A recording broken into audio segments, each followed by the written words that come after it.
Load shedding করে নন্দীগ্রামে vote লুট করেছে। হলদিয়া থেকে গদ্দার শুভেন্দুকে চরম হুঁশিয়ারি মমতার। ভোটের প্রচার শেষ হতে আর মাত্র কয়েক ঘন্টা বাকি। ঠিক তার আগেই হলদিয়ার মাটি থেকে বিজেপি এবং শুভেন্দু অধিকারীর বিরুদ্ধে রণংদেহে মেজাজে ধরা দিলেন তৃণমূল নেত্রী মমতা বন্দ্যোপাধ্যায়। নাম না করে শুভেন্দুকে গদ্দার তকমা দিয়ে মমতা সাফ জানালেন, কেন্দ্রীয় এজেন্সিকে দিয়ে তৃণমূল কর্মীদের গ্রেফতার করানোর যে তালিকা তৈরি হয়েছে তার পরিণাম ভালো হবে না। হলদিয়ার জনসভা থেকে নেত্রীর সরাসরি হুঙ্কার, গদ্দার লিস্ট করে দিয়েছে কাকে কাকে গ্রেফতার করতে হবে। ভোটের পর নিজেকে সামলাও, অনেক কেলেঙ্কারি করেছো। এদিন হলদিয়ার সভা থেকে বিজেপির বিরুদ্ধে দুর্নীতির পাল্টা চার্জশিট পেশ করেন মুখ্যমন্ত্রী। তার অভিযোগ, হলদিয়ার বিভিন্ন শিল্প সংস্থা এবং ট্রাক থেকে নিয়মিত কাটমানি তোলা হয়। শুভেন্দুর নাম না নিয়ে মমতার প্রশ্ন, কত টাকা হলদিয়া থেকে যায়? এটার একটা তদন্ত হোক। যত কোম্পানি আছে তাদের থেকে মাসে মাসে টাকা কে তোলে, সে টাকা অর্ধেক নিজে নেয় আর বাকিটা দেয় বাইরের নেতাকে। আমি সব জানি। সেই সঙ্গে গত বিধানসভা নির্বাচনে নন্দীগ্রামের ফলাফল নিয়ে ফের লোডশেডিং এবং ইভিএম লুটের অভিযোগ তুলে সরব হন তিনি। বিরোধীদের মোকাবিলায় ভোটারদের বিশেষ পরামর্শ দিয়েছেন মমতা। তিনি বলেন, কেউ যদি আপনাদের সঙ্গে দুষ্টুমি করে তবে তাদের নাম, ঠিকানা, ফোন নম্বর আর ছবি তুলে রাখবেন। বিজেপিকে জুমলার দল বলে কটাক্ষ করে তিনি মা বোনেদের আশ্বস্ত করেন যে ভোট মিটে গেলে বিজেপি পালালেও লক্ষ্মীর ভান্ডার আজীবন চালু থাকবে। এদিন প্রধানমন্ত্রীর ঝালমুড়ি বানানো বা ঘরোয়া মেজাজে জনসংযোগকেও কড়া ভাষায় বিধেছেন তৃণমূল নেত্রী। মমতার এই আক্রমণাত্মক মেজাজ প্রথম দফার ভোটের আগে হলদিয়া ও সংলগ্ন শিল্পাঞ্চলে তৃণমূল কর্মীদের মনোবল চাঙ্গা করবে বলে মনে করছে রাজনৈতিক মহল। বিশেষ করে ভোটের পর নিজেকে সামলাও মমতার এই হুঁশিয়ারি আগামী দিনে শুভেন্দু বনাম মমতা সংঘাতকে যে আরো তীব্র করবে তা বলার অপেক্ষাই রাখে না। সন্ধ্যা 6টার পর বাইকে ঘোরাঘুরি নিষিদ্ধ, ডাবল ক্যারিতেও না কমিশনের, জানুন নির্দেশিকা। পশ্চিমবঙ্গে প্রথম দফার নির্বাচনকে সামনে রেখে কড়া পদক্ষেপ নিল নির্বাচন কমিশন। আগামী 23 এপ্রিলের ভোট গ্রহণ যাতে অবাধ ও শান্তিপূর্ণ হয় তা নিশ্চিত করতে এবার বাইক চলাচলের উপর কঠোর বিধিনিষেধ আরোপ করা হয়েছে। মূলত ভোটের সময় বাইক বাহিনীর দাপট রুখতে এবং সাধারণ ভোটারদের নিরাপত্তা নিশ্চিত করতেই এই সিদ্ধান্ত। কমিশনের এই নির্দেশিকা অনুযায়ী ভোটের দুদিন আগে থেকে স্পর্শকাতর এলাকাগুলোতে কোনো ধরনের মোটর বাইক র্যালি বা মোটরসাইকেল মিছিল করা সম্পূর্ণ নিষিদ্ধ করা হয়েছে। কমিশনের জারি করা বিজ্ঞপ্তিতে আরো জানানো হয়েছে যে প্রতিদিন সন্ধ্যা 6টা থেকে পরদিন সকাল 6টা পর্যন্ত মোটর বাইক চালানো নিষিদ্ধ থাকবে। তবে জরুরি চিকিৎসা পরিষেবা কিংবা পরিবারের বিশেষ প্রয়োজনে এই নিয়মের বাইরে ছাড় পাওয়া যাবে। শুধুমাত্র রাতের বেলায় নয়, দিনের বেলাতেও বাইক আরোহীদের উপর কড়াকড়ি করা হয়েছে। ভোটের দুদিন আগে সকাল 6টা থেকে সন্ধ্যা 6টা পর্যন্ত বাইকের পেছনে কোনো আরোহীকে বসানো যাবে না। তবে স্কুল পড়ুয়াদের পৌঁছে দেওয়া বা জরুরি চিকিৎসার মতো পারিবারিক দরকারে এই নিয়মে কিছুটা শিথিলতা রাখা হয়েছে। এই বিশেষ ছাড়ের বাইরে অন্য কোনো প্রয়োজনে বাইক বা আরোহী নিয়ে বেরোতে হলে সংশ্লিষ্ট ব্যক্তির জন্য স্থানীয় থানার লিখিত অনুমতি বাধ্যতামূলক করা হয়েছে। এই নির্দেশিকা সঠিকভাবে কার্যকর হচ্ছে কিনা তা নিশ্চিত করতে জেলা প্রশাসন ও পুলিশ বাহিনীকে কড়া নজরদারির নির্দেশ দিয়েছে কমিশন। যদিও কমিশনের এই সিদ্ধান্ত ঘিরে ইতিমধ্যেই রাজনৈতিক মহলে বিতর্ক শুরু হয়েছে। বিরোধীদের অনেকেই কটাক্ষ করে প্রশ্ন তুলেছেন যে এরপর কি সাইকেল চালানোর উপরেও নিষেধাজ্ঞা আসবে। তবে শান্তি বজায় রাখতে প্রশাসন তাদের সিদ্ধান্তে অনড়। শেষ দিনে প্রচারে বিজেপির বাইক র্যালিতে হামলা, আক্রান্ত প্রার্থী, উত্তেজনা দাঁতনে। প্রথম দফায় ভোট প্রচারের শেষ দিন প্রবল উত্তেজনা দেখা গেল দাঁতনে। বিজেপির মিছিলে চলল হামলা। ঘটনায় বিজেপি প্রার্থী আক্রান্ত হয়েছেন বলে অভিযোগ। জখম একাধিক। একজনের অবস্থা আশঙ্কাজনক হওয়ায় তাকে ওড়িশার বালেশ্বরের হাসপাতালে ভর্তি করানো হয়েছে। বিশাল পুলিশ বাহিনী ঘটনাস্থলে গিয়ে পরিস্থিতির মোকাবিলা করে। জানা গেছে, মঙ্গলবার সকালে পশ্চিম মেদিনীপুরের দাঁতনে প্রচারে বেরিয়েছিলেন বিজেপি প্রার্থী অজিত কুমার জানা। হরিপুর থেকে একটি বাইক র্যালির আয়োজন করা হয়। র্যালিটি সাবরা থেকে মোহনপুর যাওয়ার পথে হামলা হয় বলে অভিযোগ। আটলা এলাকায় র্যালি পৌঁছলেই দুষ্কৃতীরা হামলা করে। ধারালো অস্ত্র, লাঠি নিয়ে মিছিলের উপর চলে হামলা। বিজেপি প্রার্থী গাড়ি ভাঙচুর করার পাশাপাশি কর্মী সমর্থকদের বাইকেও চলে হামলা। বেশ কয়েকটি বাইকে আগুন ধরিয়ে দেওয়া হয়। তৃণমূল আশ্রিত দুষ্কৃতীরাই এই হামলা চালায় বলে অভিযোগ। শুধু তাই নয়, হামলায় বিজেপি প্রার্থী অজিত কুমার জানার একটি হাত ভেঙেছে বলে খবর। আরো বেশ কয়েকজন বিজেপি কর্মী জখম হয়েছেন। তাদের প্রত্যেককে উদ্ধার করে স্থানীয় হাসপাতালে নিয়ে যাওয়া হয়। একজনের অবস্থা আশঙ্কাজনক হওয়ায় তাকে ওড়িশার বালেশ্বরের হাসপাতালে নিয়ে যাওয়া হয়। সেখানে তিনি চিকিৎসাধীন বলে খবর। ঘটনার জেরে প্রবল উত্তেজনা ছড়ায় এলাকায়। বিজেপির কর্মী সমর্থকরা মোহনপুর থানার সামনে এগরা সোলপাট্টা রাজ্য সড়ক অবরোধ করে। দুষ্কৃতীদের গ্রেপ্তারের দাবিতে চলে বিক্ষোভ। তৃণমূল এই হামলা চালিয়েছে বলে অভিযোগ। দীর্ঘ সময় অবরোধ, বিক্ষোভ চলার কারণে তীব্র যানজট দেখা যায়। ঘটনাস্থলে বিশাল পুলিশ বাহিনী যায় বিক্ষোভকারীদের সঙ্গে কথা বলে পরিস্থিতি আয়ত্তে আনে। পুলিশ ইতিমধ্যেই ঘটনার তদন্ত শুরু করেছে, যদিও নিজেদের বিরুদ্ধে ওঠা অভিযোগ অস্বীকার করেছেন স্থানীয় তৃণমূল নেতৃত্ব। ভোটের মুখে আগ্নেয়াস্ত্র নিয়ে বসে বিজেপি প্রার্থী, ভাইরাল ভিডিওয়ে তোলপাড়। ভোটের মুখে কি কাণ্ড! আগ্নেয়াস্ত্র নিয়ে বসে বিজেপি প্রার্থী, ভিডিও ভাইরাল। শোরগোল পড়ে গিয়েছে হলদিয়ায়। বৃহস্পতিবার প্রথম দফায় ভোট পূর্ব মেদিনীপুরের হলদিয়ায়। এই কেন্দ্রে এবার বিজেপি প্রার্থী ভারতীয় মজদুর সংঘের প্রাক্তন রাজ্য সভাপতি প্রদীপ বিজলি। তার একটি ভিডিও এখন ঘুরছে সোশ্যাল মিডিয়ায়। ভিডিওতে দেখা যাচ্ছে হলদিয়া বন্দরের শ্রমিক ইউনিয়নের অফিসে বসে রয়েছেন প্রদীপ। তার সামনে টেবিলে রাখা আগ্নেয়াস্ত্র। সোশ্যাল মিডিয়ায় সেই ভিডিও দেখে রীতিমতো আতঙ্কিত ভোটাররা। তৃণমূলের অভিযোগ, সন্ত্রাস করে ভোটে জিততে চাইছে বিজেপি। তার প্রমাণ দিলেন প্রার্থী নিজে। বিজেপি প্রার্থী প্রদীপ বিজলির অবশ্য দাবি, ভিডিওটি ভুয়ো, এআই দিয়ে তৈরি করা হয়েছে। এর আগে মহিলাদের কুরুচিকর ভাষায় আক্রমণ করেছিলেন হলদিয়ার দাপুটে বিজেপি নেতা প্রলয় পাল। সেই ভিডিও ভাইরাল হয়ে গিয়েছিল। ভিডিওটির সত্যতা অবশ্য যাচাই করেনি জি24 ঘন্টা।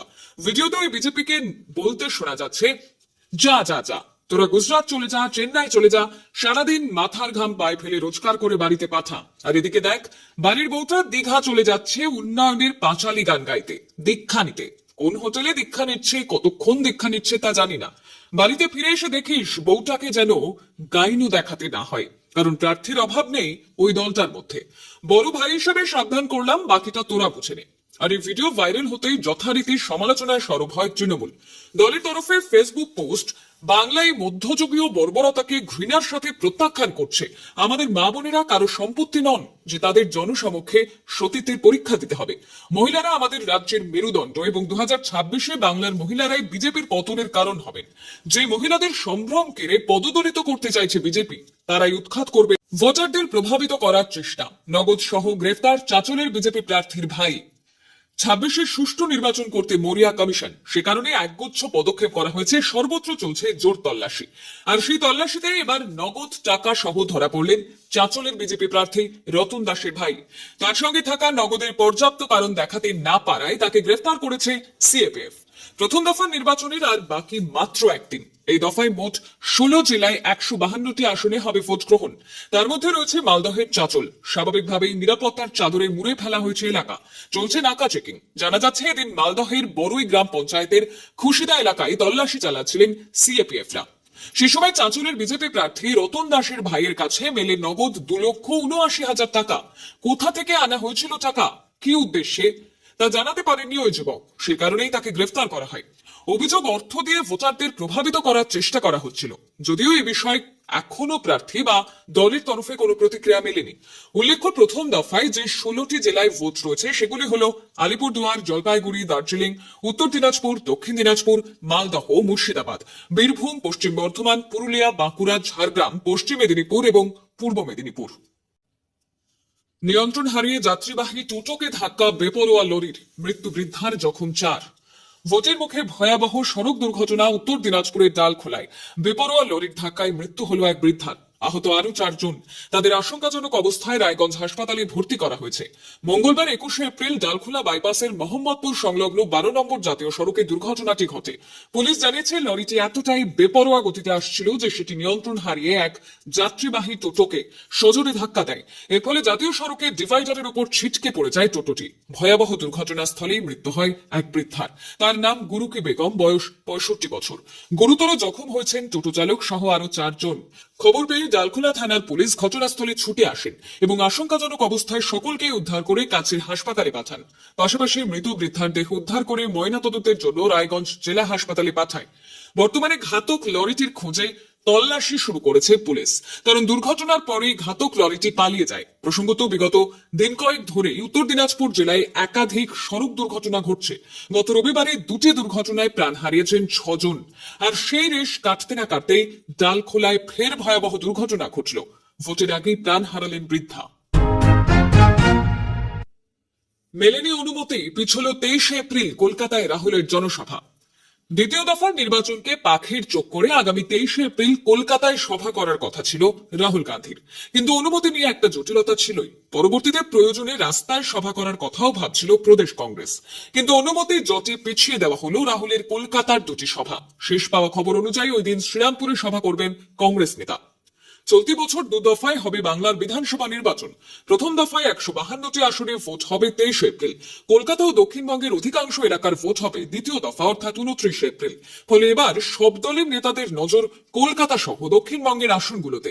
সে কারণে বৃহস্পতিবার কলকাতার দুটি গুরুত্বপূর্ণ এলাকা মেটিয়া বুরুজ ও পার্ক সার্কাস ময়দানে সভা করার পরিকল্পনা ছিল রাহুল গান্ধীর, কিন্তু সেখানে গোল বেঁধেছে কমিশনের নিয়মের কারণে। কলকাতা পুরসভার আওতাধীন এলাকায় সভা মিছিলের অনুমতি দেয় কেএমসি, কিন্তু বর্তমানে তা কমিশনের অধীনে, আর সে কারণে এখনো মেলেনি সভার অনুমতি। ফলে কি হবে তা নিয়ে জল্পনা ছিলই। পরে রানীর আসমনি রোডে সভার অনুমতিও চাওয়া হয়েছিল, কিন্তু তাও মেলেনি। তার জন্যই পিছিয়ে দেওয়া হলো কলকাতার রাহুলের সভা। 23 এপ্রিল বঙ্গে সভা করবেন নরেন্দ্র মোদী, অমিত শাহ। পরপর রোড শো রয়েছে তাদের। মনে করা হচ্ছে রাহুলের সভার অনুমতি না পাওয়ার সেটাই একটা বড়। মেদিনীপুরের ব্যাটন এবার অভিষেকের হাতে। হলদিয়ার সভা থেকে বড় ঘোষণা মমতা। হলদিয়ার সভা থেকে মেদিনীপুর নিয়ে ভবিষ্যৎ পরিকল্পনা মুখ্যমন্ত্রী তথা তৃণমূল সুপ্রিমো মমতা বন্দ্যোপাধ্যায়। মঙ্গলবার হলদিয়ার নির্বাচনী সভা থেকে তিনি এক প্রকার নজিরবিহীন ঘোষণা করলেন। তৃণমূল নেত্রী স্পষ্ট জানিয়ে দিলেন, আগামী দিন মেদিনীপুরের দায়িত্ব সামলাবেন তৃণমূলের সর্বভারতীয় সাধারণ সম্পাদক অভিষেক বন্দ্যোপাধ্যায়। মমতার এই ঘোষণা মেদিনীপুরের রাজনৈতিক সমীকরণে এক নতুন মোড় এনে দিল বলে মনে করছে বাকিবহল মহল। হলদিয়ার জনসভা থেকে মমতা বন্দ্যোপাধ্যায় বলেন, আগামী দিনে মেদিনীপুরের দায়িত্ব নিয়ে অভিষেকই কাজ করবে। এতদিন মেদিনীপুর ও হলদিয়া শিল্পাঞ্চল অধিকারী পরিবারের গড় হিসেবে পরিচিত ছিল, কিন্তু শুভেন্দু অধিকারীর দলত্যাগের পর সেই দুর্গে ফাটল ধরাতে এবার খোদ অভিষেককে সেনাপতি হিসেবে নিয়োগ করলেন তৃণমূল নেত্রী। মমতার কথায় অভিষেককে রোজ গালাগালি দেয়, ওর সঙ্গে লড়াইয়ে পারে না আর আমার সঙ্গে লড়বে। আমি তো থাকবই, তবে মেদিনীপুরের দেখভাল এবার অভিষেকই করবে। নাম না করে শুভেন্দু অধিকারী ও তার পরিবারকে তীব্র আক্রমণ শানান মমতা। অধিকারী পরিবারের আধিপত্যকে কটাক্ষ করে তিনি বলেন, তোমাদের এত অহংকার, এক ভাই সাংসদ, তুমি বিধায়ক, অন্য ভাইও বিধায়ক, পুরো পরিবার মিলে ক্ষমতা দখল করে আছো, আর আমাদের পরিবার থেকে আমি ছাড়া নির্বাচনে আর কেউ দাঁড়ায়নি। এই পরিবারতন্ত্রের লড়াইয়ে শুভেন্দুর পাল্টা হিসেবে যে তিনি অভিষেককে সামনে নিয়ে এলেন তা এদিনের বক্তৃতায় স্পষ্ট। হলদিয়ার শিল্পাঞ্চল থেকে টাকা কোথায় যায় সব তার নখদর্পণে রয়েছে বলে দাবি করেন মমতা। পাশাপাশি 26-এর বিধানসভা নির্বাচনের গণনা কেন্দ্রগুলোতেও লোডশেডিং করে ভোট চুরির আশঙ্কা প্রকাশ করেন নেত্রী। কর্মীদের সতর্ক করে তিনি জানান, গদ্দারদের রাজনৈতিকভাবে উৎখাত করাই এখন তৃণমূলের প্রধান লক্ষ্য। মমতার এই মেগা ঘোষণা এবং মেদিনীপুরের দায়িত্ব অভিষেকের হাতে তুলে দেওয়ার সিদ্ধান্ত আগামী দিনের লড়াইকে আরো কয়েক